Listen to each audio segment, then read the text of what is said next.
Anyways. All right. Okay. So, Chloe. Hi. So nice to have you sitting next to me. I know. I think it's actually been like face to face. We maybe haven't seen each other in a year and a half.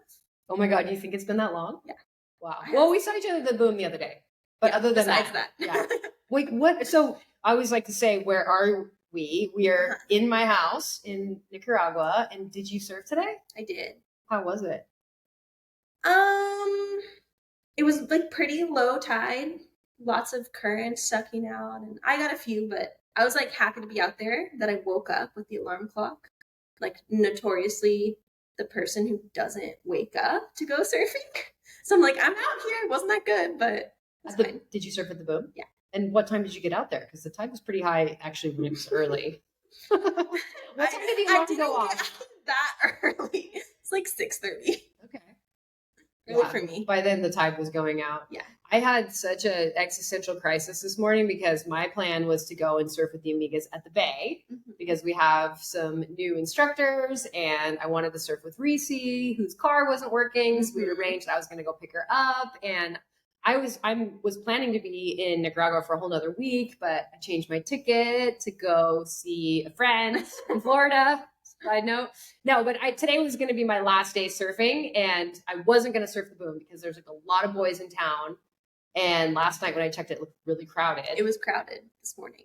And then I woke up and I heard the waves, and I was like, "Dang it! I bet it's good." And the whole time I was surfing the bay, I was like, "Oh, I went. Wasn't that good? It wasn't that good. Okay. Lucy also texted me, and she's like, "Did you surf?" And I told her it wasn't that good. She was like, yeah. "Okay, I feel better now." I'm like, relax. It was one of those where the whole time in the water, like the bay was so fun. It was like almost all women. There weren't that many people out. It was like a crew of amigas and then a few other random girls out, and it was a really good vibe. And everybody was stoked and cheering for each other. And the waves were fun, but I have this problem that I'm like, oh, but what was the Boom like? What was the Boom like? I kept telling Reese, we're fine, right? We're fine. This is fun. I'm having fun. Are you having fun? Okay, cool. We're fine. Fake it till you make it. Yeah, it was a struggle. Well, you didn't miss out. Thank you. Thank you so much. That feels good. But, it would have been nice if you said that you got a sick one, and I would have been really happy for you. I honestly didn't, though. Yeah. I would have told you. Okay. Thanks for that. But you did just come back from an amazing trip. I did, yeah. I just got back from the Mid-Twice. And was it everything that you thought it was going to be? I feel like a friend invited me on the trip, and I had nothing to do with planning or researching or anything. It was a boat trip. And I kind of had no expectations going in. Like, I wasn't doing research about the waves. I've never been to the Mid-Twice before. And so I just kind of went in, like, zero expectations, knowing nothing. But, like, I know this is going to be fun, but I have no idea what's about to happen. And it kind of blew my mind, which I don't know if that was, like, because of the mindset or because the waves are so good. Definitely the best waves like I've ever seen with my own eyes and surfed. How about the crowd dynamic? While I was there was a big swell. And so supposedly when it's big, people can spread out more. So I didn't really, we went to a few spots where it was crowded, but it always felt like everyone was taking turns. And I feel like maybe, not that we surfed like the gnarliest spots, but in waves of like more consequence, people are like looking for each other and waiting their turn, and it wasn't like a shit show at any point. That's nice. Yeah, so the crowd was like not a thing really. Awesome. Yeah. And when you would be surfing those other spots, particularly when the waves were a little bit bigger, were there any other women in the water? No. Maybe like twice we saw. So I was with a girlfriend on the boat. Usually it was just me and her, like the only chicks in the water. But I think like 2 or 3 times. There was one time where there was like a mom with her kids, which was super cool. And then at another spot, we were kind of like next to another boat for a few days going to the same spots, and they had 2 chicks on their boat. But besides that, there was a lot of dudes. So when you would see these other chicks, would you like be like, "Hi, friend"?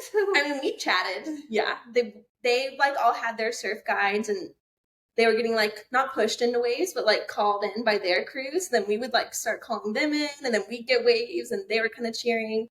There was definitely a different vibe like when they were in the water. But I think my girlfriend and I, we were like going to all the spots together, and we kind of paddled out with the mindset of like, we're gonna like break up this like silent weird energy out here and like have some fun, and I feel like it worked. Yeah. The boys stoked to see you and join Yeah. in. Yeah, I think so. She had said that she learned this thing in therapy about having this aura of like a sparkly rainbow. And I think it was more like a tool to use in life kind of thing. But every time we paddle out, we're like, pink sparkly rainbow, like here we go. And we paddle out and like try to like keep that fun energy, like light energy. And I don't know, we were having a good time. I feel like it translated, but you'd have to ask them. Yeah, right. We could go back and be like, so, men, how do you feel about the sparkly energy Did around you see you? my sparkles? Did you feel it? I felt it. So no dramas with the boys the whole time you were there. What about the dynamic on the boat? Yeah, so that was kind of interesting. We didn't have any drama with other surfers, but there was some like classic drama on our own boat. Um, we were on a boat with, there were 3 dudes and then me and my girlfriend. And that's it. And Just 5 of you. Just 5 of us, and there was like the surf guide and the crew. That's mellow. But yeah, it was like, and it was kind of a smaller boat, so I was glad that there weren't more people. But we did kind of have a situation on the boat where I want to like tread lightly, but I think that the guys who we were on the boat with were used to being like the dudes at their home spot, and then were put in like more uncomfortable situations for them because they weren't at their home spot and they're traveling and like they weren't like the big dudes at the top of the peak. And I think it seemed like their frustration with that dynamic with other dudes in the water was kind of like thrown back on my girlfriend and I. Because we were having a ball, we were catching tons of waves and like waiting our turn and not being frustrated. And if it was crowded at the peak, there was like so many spots that we went to where there was like an inside bowl, and we just like go hang out on the inside, and like we were having like the best time ever.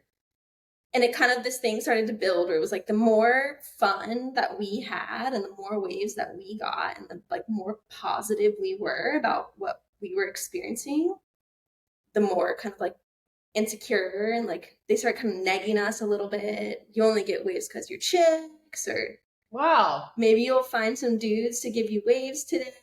Lots of like, yeah, it just kind of like built like that.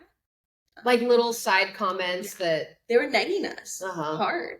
And how would you respond to that? I think at the beginning we just kind of like brushed it off, like, you know, part of it is like, this is like a trip of a lifetime, and I'm not gonna let this person ruin it for me because I'm getting waves and it makes them feel insecure. Like, I'm gonna go keep on having the trip of my life. And then on the other hand, it was like, okay, there comes a point where like I want to stand up for myself. And actually I catch waves because I surf good and I know how to read them, and I wait my turn, and it doesn't matter what I'm wearing or if I'm a girl. And so I think there was times during the trip where like we chose to kind of clap back, and then other times we were like, let's like go surfing. We would just like disappear all day and go surf, and kind of ended up like a split boat almost. We would like eat while they were surfing, and then they get back on the boat. We're like, I think it's time to go surf. And we go surfing again. And yeah, it was still like the best surf trip of my life, I think. Like, I'm claiming it. But it was definitely a situation. Right. Yeah, that's got to be awkward when you're in a small space and you can't, I mean, other than just like timing your surfs, you can't really get away from these people. Mm-hmm. And you don't want to also like blow up the situation either. Like, we were fine, and to like sit down and have some big conversation about it. It's like, we've got to spend 12 more days on this boat. I mean, we were on the boat for like 13 days, I think. And it's like, oh, nice. I don't know if that's worth it. Like, I'm still having a good time. Yeah. You're potentially not going to change these guys' attitudes. Exactly. I don't think we would have at all. So it's like, what's the point for me to go out of my way and spend my energy in this drama when we were like getting sick waves? I mean, I was mind blown. Yeah, I mean, I noticed just in the clips that you were posting of yourself at the boom afterwards, like a difference in your comfort level being deeper, it seemed Mhm. like. Yeah, I mean, we surfed this one left that like is like bully and kind of steep, and we were there for a few days. And after surfing there, I'm like, oh my gosh, when I get home to the boom, like this year I'm doing it. And I still don't drop in that deep, but like way deeper than before.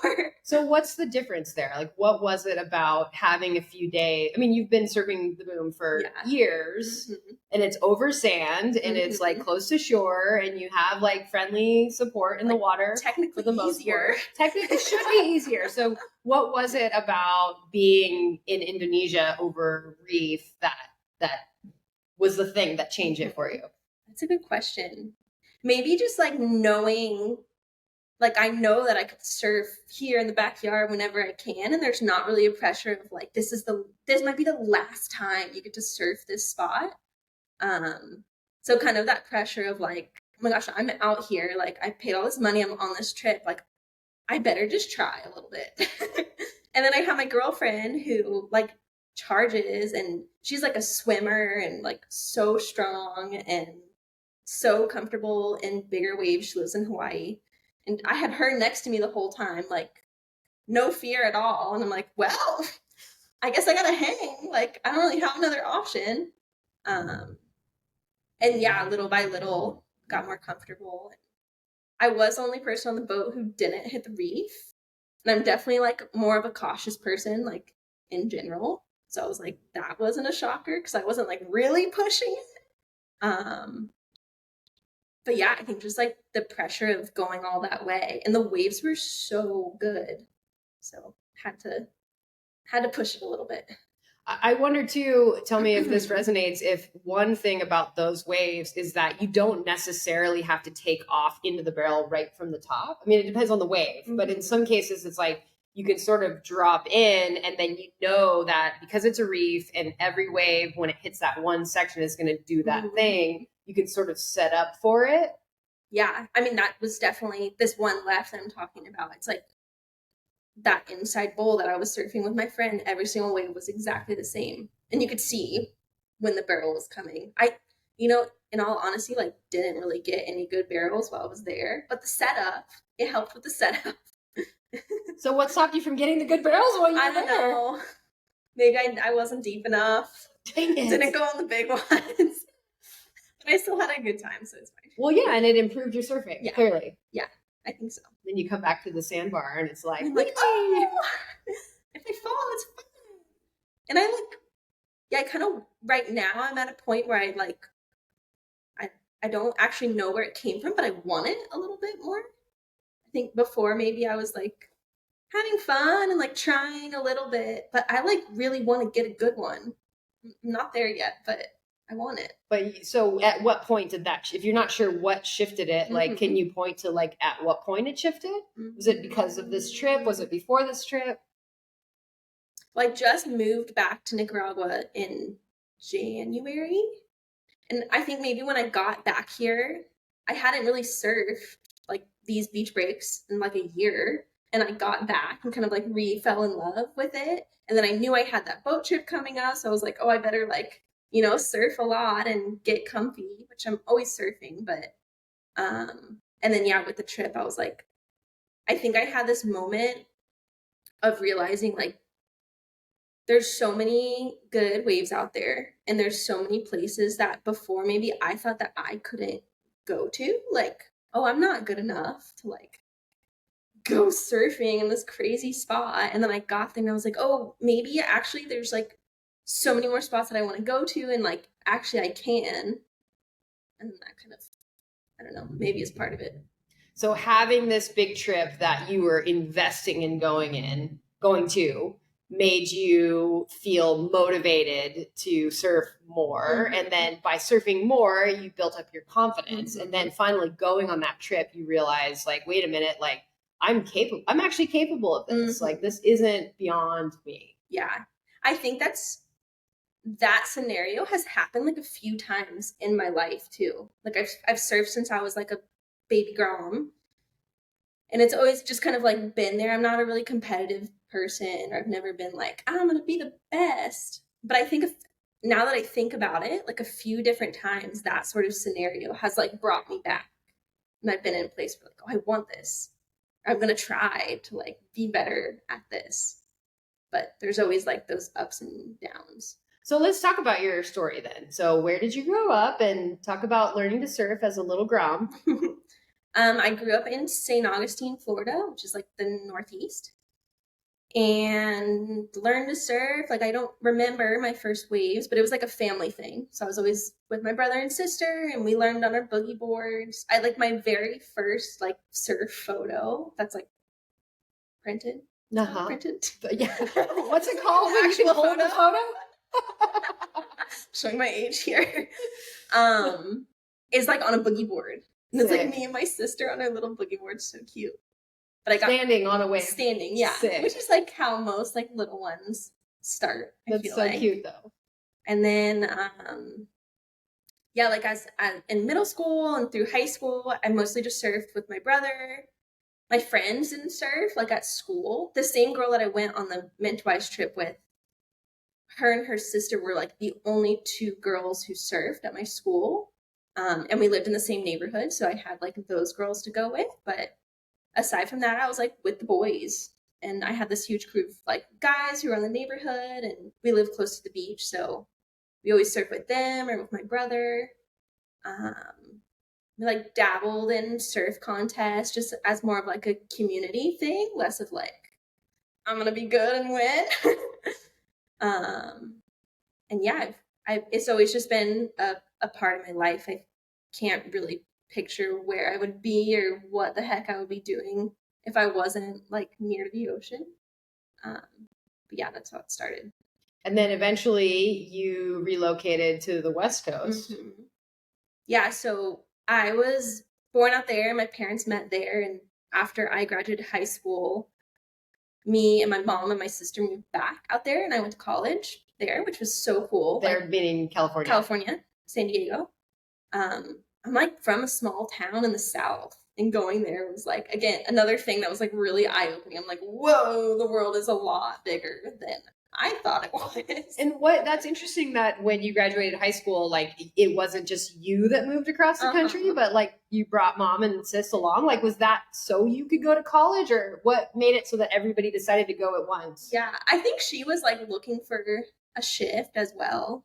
If I like remember correctly, she had like just gone through a breakup, like single mom, and was maybe like looking for a shift as well. My sister was still kind of young, and she had like always dreamed of going back there. Like, we moved back to the same place where like when I was like super little we lived in California. Yeah, in Encinitas. But yeah, I went to college there and didn't come into the world of Surf with Amigas until I was 20. I was still in college. It took me a while. And I remember that very well. Do you really? I do. Of course I do. I remember because it was a retreat at Coco Loco, and, you know, generally most amigas are in their 30s or beyond. Yeah. And you were like 20 years old. And not only that, but you like rode a shortboard and like, what is she doing knew here? how to surf. Yeah, basically. And then I remember going, do you want to go surf some other waves? I know this other spot. Yeah.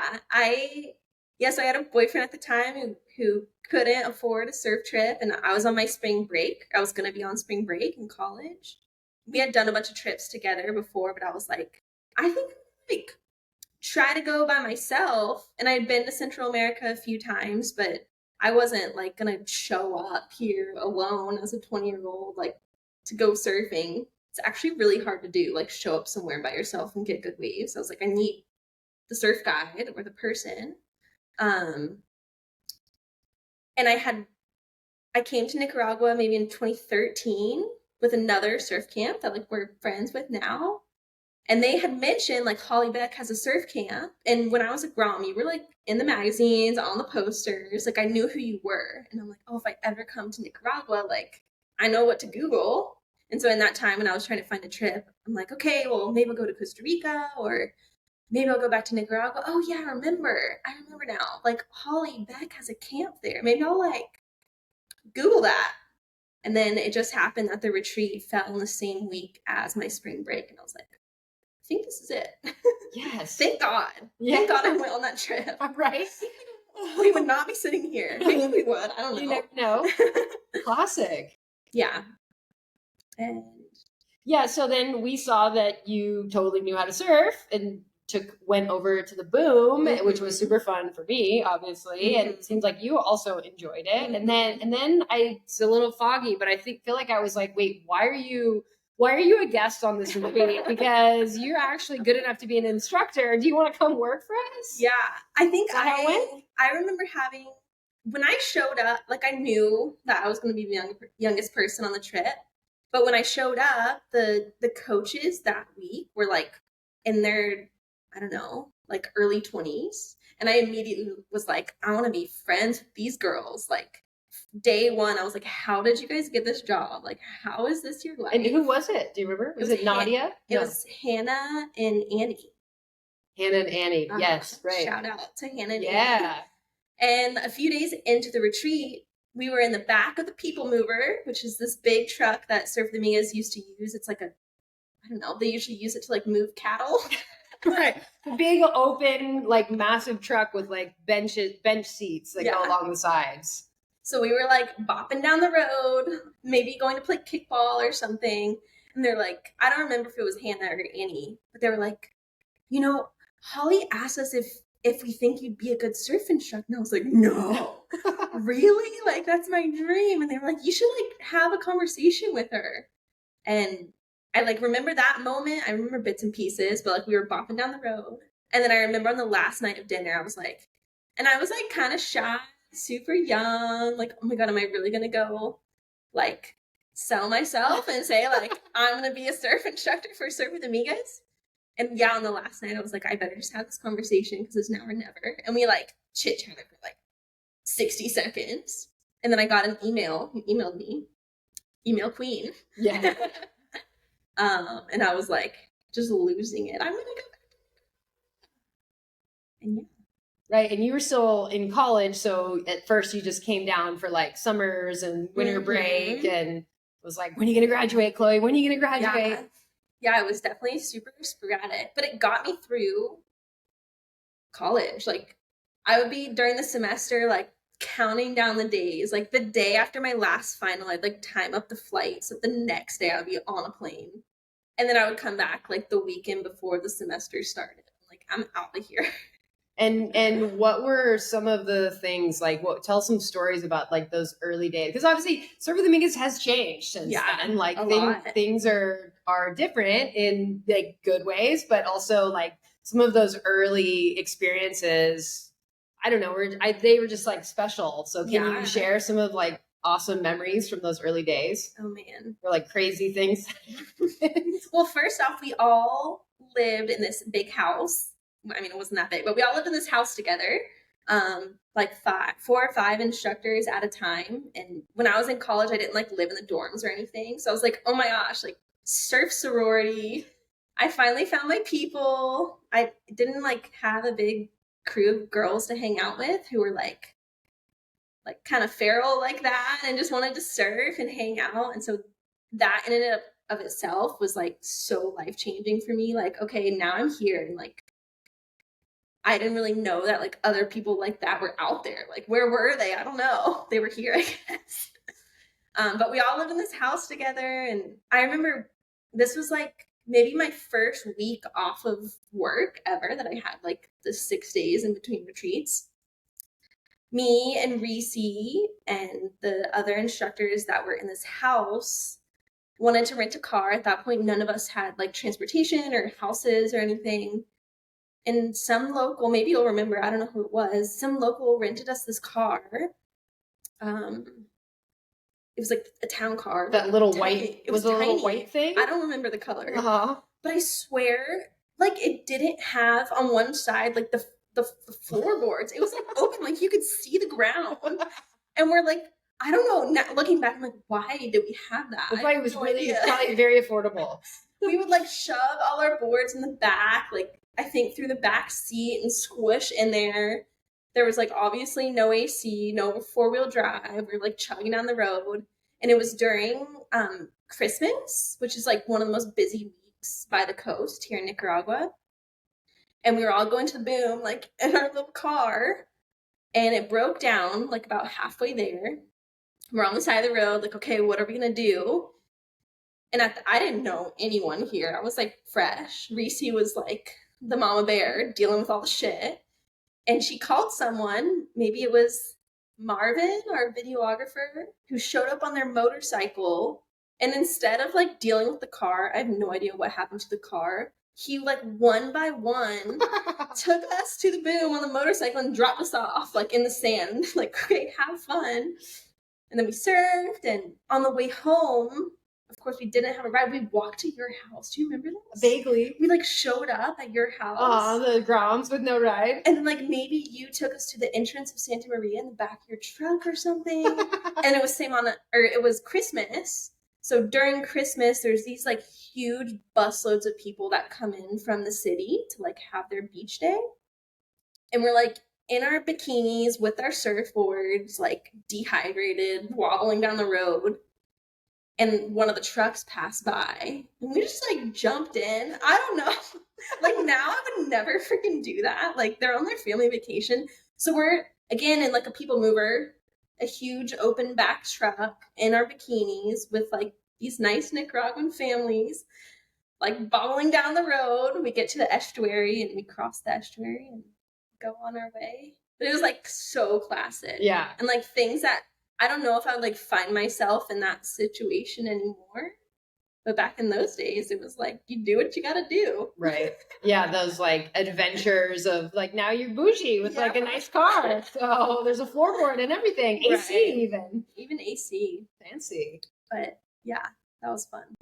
So got through college. Mm-hmm. And what did you study? I studied global business management and marketing. Right. And then I remember it was really exciting for us at the time because you were like, hey, I have to do this like internship thing. Mm-hmm. Wasn't it? You like had to do a school project. Yeah. You were like, can I intern for you? I was You're like, yes. That'd be fabulous. We would love that. Thank you. Yeah, I guess that kind of kicked off that like part of my path because I was just working as a surf instructor before that.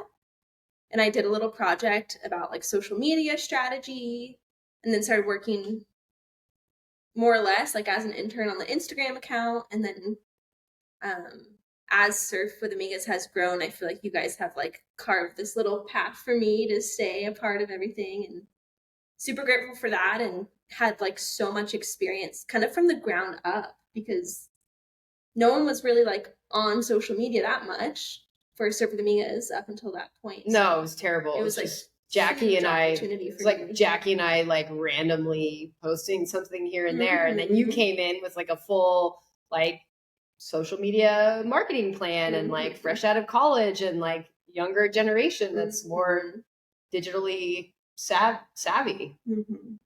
Yeah, I think that was a huge opportunity, like on both ends. I was so grateful, and we were too. Yeah, and the way that it kind of started just organic, and then all of a sudden it's like built up into this bigger thing. I could have never have imagined, but it's been awesome. Right. So for anyone listening that follows Surf with Amigas social media, Chloe is the one doing all of that and the mailing list blasts and all of that. And now you have even like grown into your own business, even outside of Surf with Amigas. Yeah. I'm a retired surf instructor. So nice. Lovely. I actually just hit 1 year of not teaching surfing. Has it only been a year? It feels like it's been a minute. Since last August. Oh, wow. Yeah, like now. Yeah. But the first time I like taught surfing, technically I was like 13 years old at like a kid's surf camp.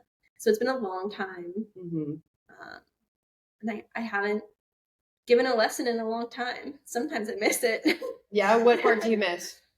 I mean, something that's so special in surfing, and I know all surf instructors like love different parts of what it looks like to like share what surfing is.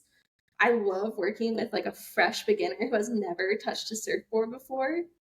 I think sharing like somebody's first wave experience together and like holding that space for someone is so special. And when I've tried other sports, like sports are freaking hard, surfing's hard. I kind of compare it to like snowboarding, like it hurts and it's hard. And I think like being able to hold that space for someone is, I don't know, it's like impactful in both directions. Yeah. So I miss that part. Mm-hmm. Like seeing the big smiles, and even if it takes all week, it's like you get that one wave, and yeah, just being able to like celebrate other people and what they're able to do when they go on a retreat is, yeah, it's special. Yeah, and I think for me too, it's like knowing that like you change that person's life. Like obviously they had to show up, they had to make the decision, they had to like find their balance and stand up and ride the wave, but like being able to be a part of that and be like, okay, yeah, I kind of did that. In a way. In a way, I love that feeling of like pushing someone into a wave and you're like, and then they stand up and it's like, I did that. Yeah. They also did it, but I did it too. I haven't given a good push. The feeling of a good push is like no other. It's true. It's true. I had a really good one yesterday morning. She came back out. She was like, "Did you push me?" And I was like, I did. Just a little bit. I did. I totally did. She wouldn't have caught the wave otherwise. Sometimes people are resistant to the push. Yeah. What do you feel about the push? I think it's necessary to a certain point. If you're practicing trying to stand up on waves, you have to be able to catch the wave in order to stand up, or else you're just going to be floating. And so to a certain point, I think the push is really helpful, and people get like that repetition of popping up and looking at the wave over and over and over again.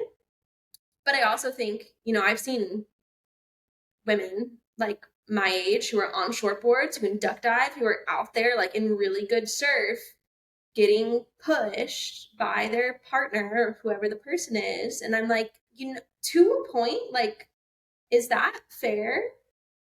And maybe there's like, I don't know why I'm asking the question if it's fair, but like we're working our asses off to catch waves out here, and you can do it. Why you don't need him to push you? What if the waves were? I like that you brought this up. It's an interesting thing to think about. What if, just play this game? What if you were in waves that were just beyond your comfort level, and it was pretty big, and like you were paddling your little heart out, but you were just having a hard time like pushing over the ledge, maybe partly because you were a little scared. So even though you're strong and you're in shape and whatever, you were just like not quite willing to put yourself like steep and deep enough and really charge hard enough to get in that spot. And you had a super adorable, very supportive partner that was there to just like give you that little extra 10% to get you in. I think that if I were in waves big enough to where I couldn't push myself over the ledge, then maybe I wasn't ready for it. Like I would rather get there myself rather than like look for the push.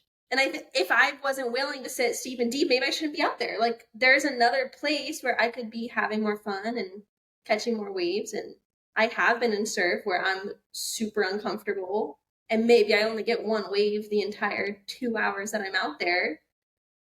But I don't think I'd have it any other way. Like, well, see, I wouldn't push myself maybe if I knew that like I could rely on like a little help. Well, I'm glad we're having this conversation once again, because now take that and put it in an amiga's eyes. Because just a minute ago you were like, no, but it's super important to like practice your pop up and like practice whatever. So you could say the same thing. It's like you could take that same thing and like the amiga going, oh well, I should just stay in the whitewash because otherwise, if I can't do it without a push, then maybe I shouldn't be out here. I've got a rebuttal. Okay, perfect. Bring it. I think that if the surfer can catch their own waves and is confident in like all other types of surf, like it's a different story. If I'm not in waves like just beyond my comfort zone that are like really big, or I can't get myself over the ledge, I can still go somewhere else and like catch them. I can still get that repetition, and maybe I'll get one, and maybe that'll teach me something. Like if I'm in the bigger surf, maybe that'll teach me something for my next session. But if you're at the surf level where you can't even get the one, or like just getting a handful of waves during a session, like isn't going to happen, then I feel like that's where the push is more appropriate. And it's not in like surf of consequence. It's like it's waist high little nuggets. Like that's fine. Yeah. I have seen it though in bigger surf with someone on a shortboard who could for sure paddle themselves into their own waves, which brought up that Right. topic. I know, and it's like I like to disagree. I think it's fun to disagree. Yeah, the conversation's fun. The conversation's fun because I think. What do you think? Well, I'm about to share that.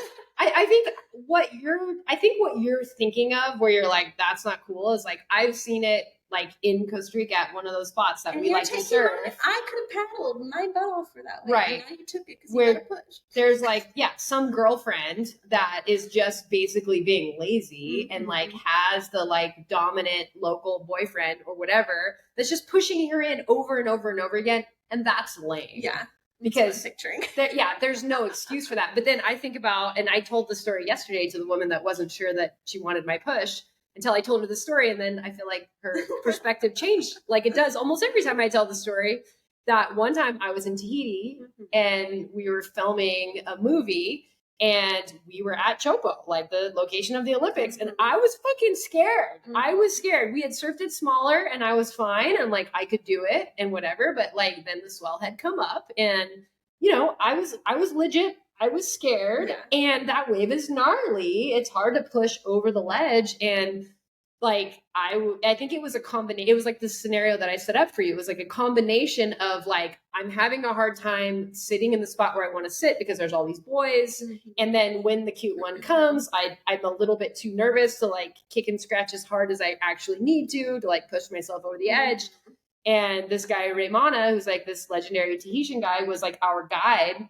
And he jumped off the boat and paddles out. And he was like, you want to get a wave? And I was like, yes. And really, I just want to get one so I could go in. So I could like say, okay, I one so I can do it. I got one and now I'm going back to the boat. And he was like, okay, I'll get you a wave. And I was imagining that he was just going to clear the field for me. And that's what it seemed like it was happening. He came and sat next to me. He like moved me over and inside. The set came. He was like, okay, this one. And he called all the boys off. He's like, she's going. And then we're paddling for the wave. And I was just like, oh my God, oh my God, oh my God. And I kind of got right to that moment where I was like I needed those 2 extra paddles to push over the ledge. And I was like, and he pushed me. And I got in killer. I had so much speed. I got barreled. I got the water shot. I came out and I went back to the boat like shaking. I'm done. And I wouldn't have gotten it, or maybe I would have gotten it. Maybe I would have gotten it and I would have done it all on my own. But like, I also might not have. And like, for me, I was a freaking professional surfer, you know, and I got pushed into the wave that like still like is memorable. And I don't know if and then that gave me confidence, you know, I was like, and I'm done. But like, it did give me the confidence that like, okay, once on my feet, like I know what this looks like. I know what this feels like. I can ride this wave. I wouldn't have gotten it. Now, if I had like paddled back out and he'd pushed me in on 4 more, like that would have been annoying. Yeah. But like calling everyone off again. She's actually going again. It's her turn again. And boom. Yeah, that would have been lame. So I think that it's like, it's kind of like, it's all in how you do it, maybe. Yeah. I don't also ever picture myself like surfing a wave that gnarly. So I don't think I'm ever like really going to be in that situation. Fair. Like even close to Yeah. And honestly, at this point in my life, I don't feel like I need to do that either. It's like, if it's too gnarly that I can't confidently paddle myself into it, then maybe I don't need to be out there. Yeah. That's how I am. Or maybe I'll go out and I'll just like watch. Yeah. Sit on the shoulder and cheer for the friends that are sending it. Yeah, exactly. I had something I was going to ask you next. And what was it? Oh, I know. So at some point you graduated college, you started working for Surf with Amigas as a surf instructor. And then when did you decide, okay, I'm going to live in Central America? It kind of happened naturally, to be honest. So I worked my first retreats at the end of 2017. And then by 2020, I lived here. But I was just kind of coming sporadically, like we said earlier, in between semesters. And in March of 2020, I had like a local boyfriend here in Nicaragua, and it was spring break, back to that like magical spring break week that week has changed my life twice because it was the week that I came on the retreat originally. But it was March of 2020, and I had a trip planned to come see my boyfriend over spring break. And then the world just kind of shut down. And I was like, okay, class is online. I'm in my last semester of college. I was living at my mom's house, and I'm like, I either stay here and see what happens and cancel this trip. At that point, I was like so in love. Like there was no way I was canceling the trip. Like no matter what COVID was doing. And I was like, I either go now or like at that point I didn't know I was gonna get stuck somewhere. So I actually like moved my ticket like sooner because I didn't have to go back to class because it was on the computer. And I booked the ticket and like brought my normal stuff, my backpack and my board bag, and I brought my school supplies with me. Yeah, which was like mostly just the computer, but also like some I don't know, like notes and stuff. And I brought it with me, and I got here Because you thought you were coming for like for 10 days. Uh-huh. And then I got here, and like there was no one on the plane. And it was the first time I had worn a mask. Like I wore a mask on the plane, and like my mom couldn't find toilet paper at the grocery store, and we're all just like, what is I didn't know what the fuck was happening. But I got here, and then all of a sudden it was like I think there was like 3 days of flights out of the country, like back to the States. And then all of a sudden there was just like nothing else. Like the airport was going to close. And I was like, okay, I have to like make this decision. Because you had just arrived. I had basically. just gotten here. It was like 3 days. Like you either leave now or you just like see what happens. And of course, nobody knew what was going to happen. And I was in love. I'm like, I'm in Nicaragua. Like, this is my happy place. I'm with this guy. Like, I'm not freaking leaving. Are you kidding? Anyways, that's how I moved here because the airport didn't open up for like 8 months, and I was here a little bit over a year straight, like without leaving the country. And then I just got to the point where I was like, I guess I live here now. Right. I mean, you set up a cute house and like adopted dogs, and you were like living like in the village. I lived in the village. Yeah. That was, man, another life-changing thing. I when I first got here, I actually lived at Chancletas, which is like the best hotel right at the boom in this zone. So their family was there during COVID, and there was a few other people on the property, and I lived there for a few months.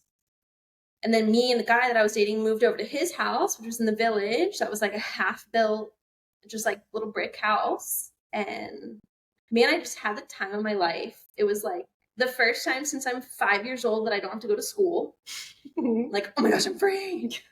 I was doing social media for Surf with Amigas, but like didn't have to go to work. And I'm like, well, it's cheap. Like, luckily that like small income, I think it was like $200 a month. And when you started, it was nothing. I'm like, that's enough to eat. Like, I don't have to pay rent. And we didn't have running water. I was like collecting rainwater, showering with a bucket. And yeah, we got some like feral dogs, and it was awesome. We didn't actually at the beginning, like we didn't have water the whole time, but at the beginning I didn't have a car. He didn't have a car. And we had to like get the water to the house in these big barrels. So his nephews would like push over this cart, or no, we'd go to his parents' house where there was a cart with a barrel, and we'd fill it from the well, and then push the barrel like a 5-minute walk back up to the house. And there was kind of a hill in the driveway, so his nephews would come over and like help us push the water up the driveway. And then we'd like disperse water from that barrel to other buckets in the house. It was epic. I know, because in my early experiences of living in Nicaragua, I had my own well, but it was the same thing. There was a lot of bucket transport of water. And it really makes you so conscious of water usage. Oh, yeah. Right? In a way that everyone that lives in California or like the Southwest or so many places in the world, that really we should be that conscious of water, because clean water is a precious resource that when you turn on the tap and it just pours. Like, I watch people do the dishes who have never lived like that, and it's like kind of horrifying. Yeah, they just leave the spout full blast. It stresses me out. Or brushing the teeth with the spout on. I'm like, what? Totally. But like, I used to do that too. And it's only when you drop even like a cup of water and it's like a serious bummer that changes your life forever, Yeah. I feel like.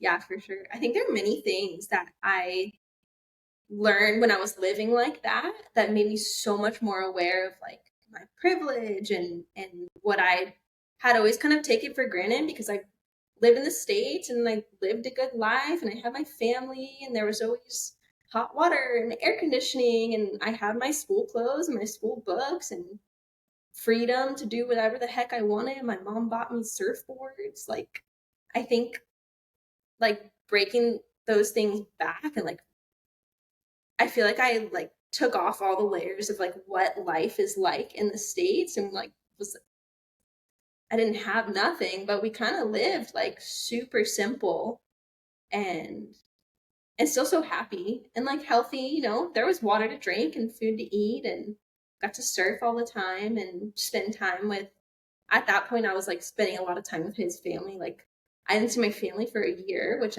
at that point I was 23 or 24. It's like kind of a big deal. And there were not a lot of other like Americans around during COVID. So I really got close with like the people who were here and Shay's family at Chicletas and all of like my local friends. It's like that time it was like it's just us and um, yeah, it was a crazy cool experience. Also, not to like take away from the fact that everybody lost their jobs in this town and that part of it was like still so heavy.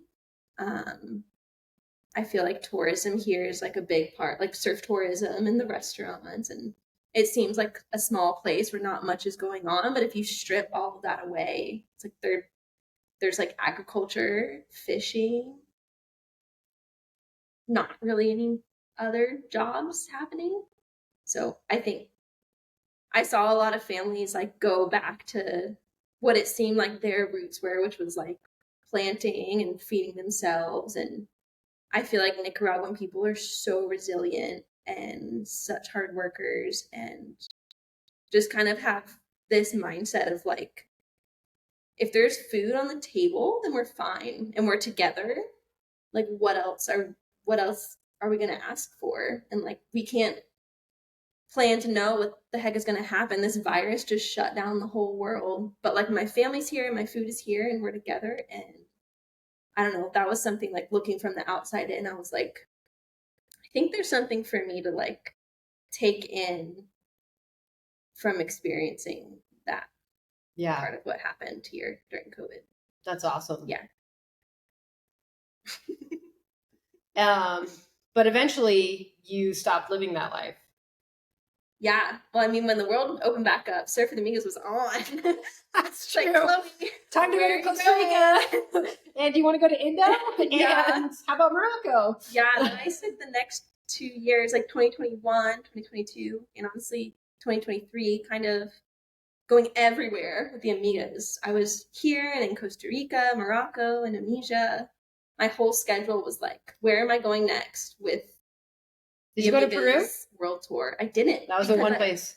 I was going to, and I was like, I'm tired. I don't think I can do this. It was right when I got back from I had gotten back from another spot. I like got to Costa Rica and was supposed to go to Morocco or to Peru a few weeks later, and I was like, I think like a month beforehand, I was like, I don't actually think I can do this as much as I want to. I'm tired. Yeah. But yeah, I was on the Amigas World Tour, which is sick. Yeah, it was freaking sweet. Yeah. I actually was editing like an interview video of yours where you were talking about how when you got onto the surfing world tour, you like had a moment where you were like, oh, I finally found my people. Like, I don't know about the people who I went to school with or who I grew up with, or like family stuff is hard, but like, whoo, now I found my people. And I feel like being part of Surf with Amiga is like on the back end, like working for the company and also for the Amigas. It's like we all show up, and once we're a part of like this community, it's like, whoa, I found my people. So I definitely had that.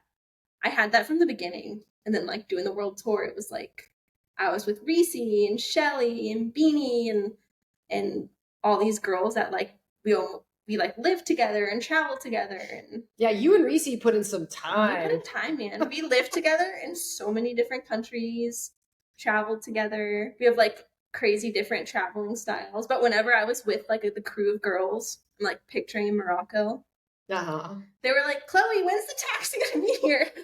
Chloe, how much does it cost? Chloe, where are we going? I was like definitely like travel mom vibes, which is kind of just my personality of like, I know if I'm gonna do it, like it's gonna be done. How? Maybe this is a control thing, but like how it needs to be done, and we're gonna get there. So Somebody's got to do you that. guys relax, I'll do it. You need that in the friend group. Yeah, you need it in the friend group. Balance. For sure. But yeah, it was a whirlwind of fun.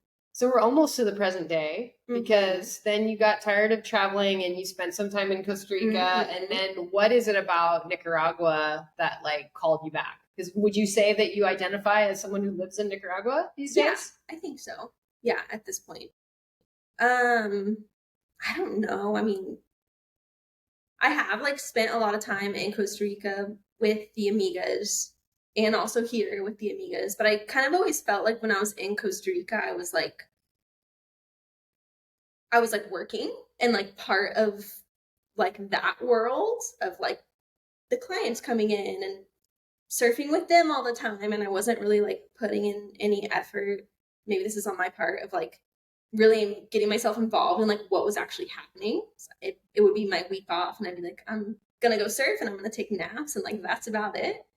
And I feel like because of that time that I spent here during COVID and I've just like had more free time, I felt like a lot more connected to the community and connected to the waves even. Maybe I like love, I don't know how to say it, like Nicaraguan surf culture. Like at least up here in northern Nicaragua, the boys here would say it's different down south. But like surf culture here is so freaking cool. Everyone's cheering each other on, giving each other waves, like really supportive.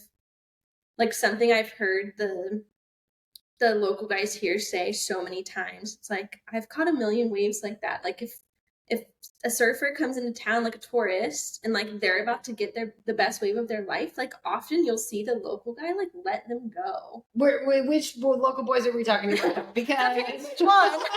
Because I've spent some time and like I know those same local boys that you know, and they are lovely and very friendly. And if I ask nicely, they will let me go. But I also see them getting quite a few waves. They get a lot of waves, but you know, they get a lot of waves because they surf really good and know the spot. But I've also seen them like give, like that doesn't, in Costa Rica and I don't know, other places that I've surfed, the local crew isn't trying to support like as much, like making the surf tourists happy. Like you don't see fights out here. That's true. No one's calling each other out of the water. No one feels like they own the wave. That's true. If you would, I think, and like I've had these conversations with friends here, like if you ask them about like someone having the right to a wave versus another person, they would be like, no, it's for all of us. Like we're all here to get waves, and one person doesn't have, I don't know, they're not out there trying to steal waves, but they're gonna go if it's a good one. Right. You know, when you say that, it brings to mind like in Pavones, the locals will sometimes wear T-shirts that say locales. They would never do that here. They would never do that here. Right. But at the same time, I feel like part of it, I'm interested to hear what you think, but I think part of it too is that the surf culture in Pavones has existed for more generations and it is more crowded. Yeah. And there are maybe fewer days when, like, if we're talking about the wave of Pavones, when it's like properly, like proper doing its thing. And when that happens, people come from all over Costa Rica and internationally to like go and surf that wave that these boys have been like waiting for it to turn. I mean, you know, sometimes a swell, like when we're talking, like obviously there's good waves of Pavones all the time, but like when it's like proper and like connecting and like double overhead plus, it's really only a few times a year. Yeah. And so I wonder if these boys, well, I wonder what you think, but like my theory is that like these boys, it's really just like the second or so, and we're not even talking about generations. It wasn't like their dad surfed and now the kids surf, but like as far as like iterations of surfers, it's like a group of guys are teenagers and they learn how to surf, and then they get to be like 25, and then they get jobs or get married or whatever, and then they kind of stop surfing. Like that boyfriend that you talked about in the early days, like he was like literally the king of the boom, and now he doesn't even surf. And so that's like the next generation, but it's only like kids that are, 10 years younger that are now in the water. And it'll be interesting to see what happens to them as they get to be like, what will Carlos do when he's 30 years old? Yeah. And now that it's like, and this always kind of happens and ebbs and flows, it's like really crowded here right now. But again, like you're saying, they're only the second generation of, they've never dealt with crowds like this before. And when they have kids one day, what are they going to teach them about how to share waves and how to also like assert your dominance when you've been waiting and put in the time? I also wonder if it's a part to do with like the expat scene, because in Pavones there are lots of expats.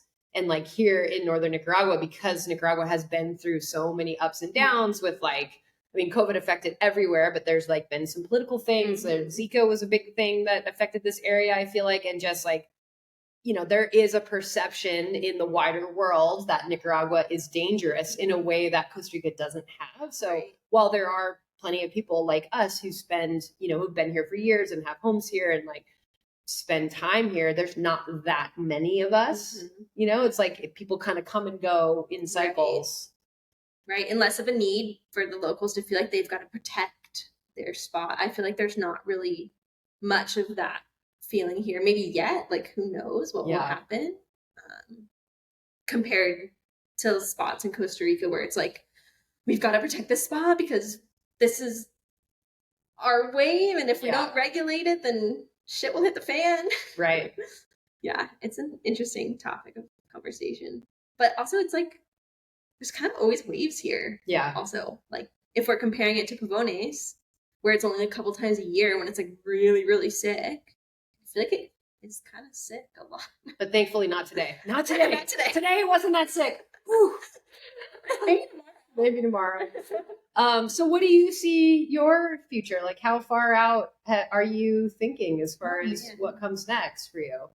I don't know. Really good question. That's like kind of something that I'm toying with like every day of life right now. I don't really know. How old are you now? I'm 28. Old lady. Old lady. Don't talk to me about old lady, little miss. But I feel like I'm like starting to get to that point in life where it's like those questions that I'm asking myself of like, where do I want to be and what do I want to do, or like becoming a little bit more like pressing. Whereas like the past like 5 years or so, I've just been like, I still kind of am like that. I'm just renting a house and work on the computer so I can kind of be anywhere and do anything. And I think this is where I'm at. The house that I'm renting, I'm going to have it till December. And I plan to be here. And I probably plan to be here after that as well. But that's as far as I've like locked in any sort of plans. Right. And I feel like having seen so many surf instructors now like come in their early 20s and like work and do their thing, and then as they get closer to that big 3-0, you see that happen so often where they're like, do I want a family? Should I go use my degree with a big girl job in America? And like, what am I doing with my life? But at least for you, like all of those women were like surf instructors. And you have already like transitioned out of being a surf instructor. Like you are using your degree, and because of your digital nomad work lifestyle, you could be anywhere. Yeah.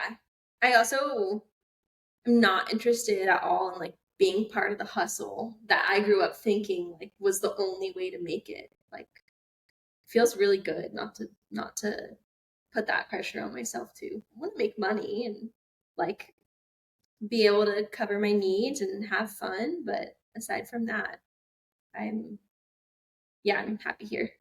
Do you ever see yourself living in the States? I mean, or is that like the definition of avoiding the hustle? I feel like that's the definition of avoiding the hustle because you just get sucked in. But who knows, you know, in the next 5 years, no.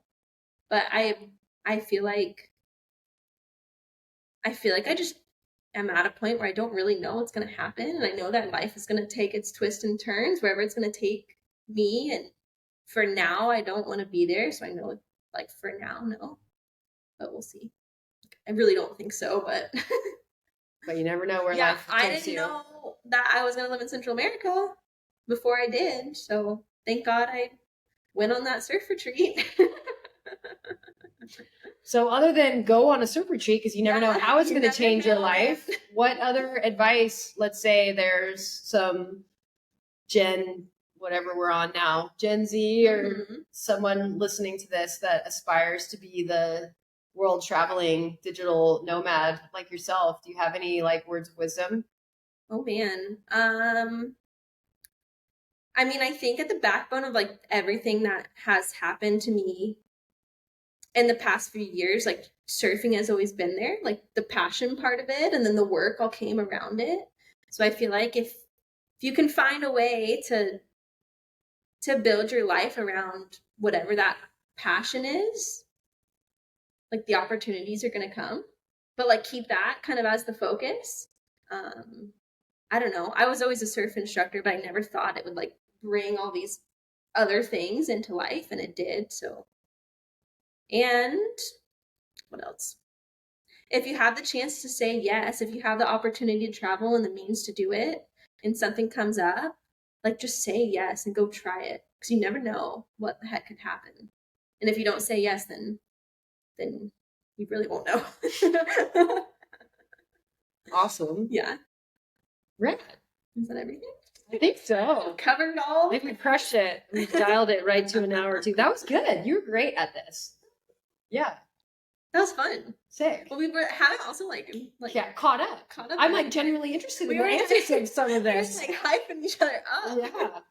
Yeah. That was sick. It's actually been like years since we've like sat around and gossiped. It's true. Just like I know. about shit. I'm gonna stop this, but I know